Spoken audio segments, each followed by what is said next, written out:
Hello friends, welcome back to my channel. నేను ఈ వీడియోలో ఆంధ్ర స్టైల్లో చికెన్ కర్రీ ఎలా చేసుకోవాలో చూపిస్తున్నానండి. చాలా టేస్టీగా ఉంటుంది. మసాలా నేను చెప్పినట్టు ప్రిపేర్ చేసుకొని చేయండి. చాలా టేస్టీగా ఉంటుంది కర్రీ అయితే. దీనికోసం ఒక ప్యాన్ తీసుకొని ధనియాలు జీలకర్ర వేసుకొని ఫ్రై చేసేసుకుంటున్నానండి. 1 బై 1 వేసుకొని ఫ్రై చేసేసుకోండి.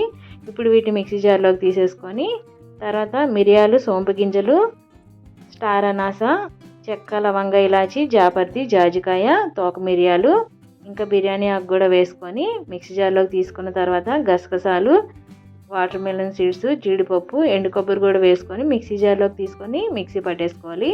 అదే ప్యాన్లో ఆయిల్ వేసుకొని హీట్ అయిన తర్వాత షాజీరా, చెక్క, లవంగ, ఇలాచి వేసుకొని ఆనియన్ ముక్కలు కూడా వేసుకొని ఫ్రై చేసుకున్న తర్వాత కొంచెం పసుపును ఉప్పు వేసుకొని కలర్ మారిన తర్వాత చికెన్ని కొంచెం ఉప్పు, పసుపు, నిమ్మకాయ వేసుకొని క్లీన్ చేసి పక్కన పెట్టేసుకున్నానండి నేను ఆల్రెడీ.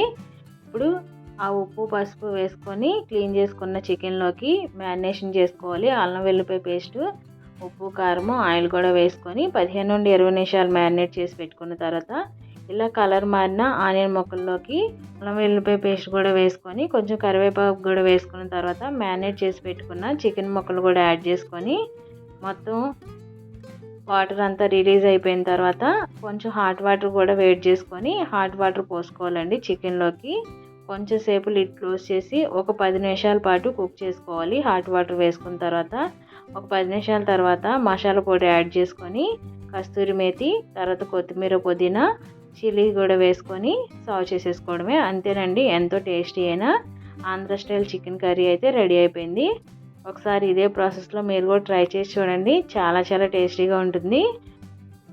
ఫుల్ గ్రేవీతో ఉంటుంది కర్రీ కూడా. ఫుల్ వీడియో కావాలంటే కింద ప్లే బటన్లో ఇస్తాను, చూడండి వీడియో ఖచ్చితంగా. వీడియో నచ్చితే please like, share, subscribe. Thanks for watching. Bye friends.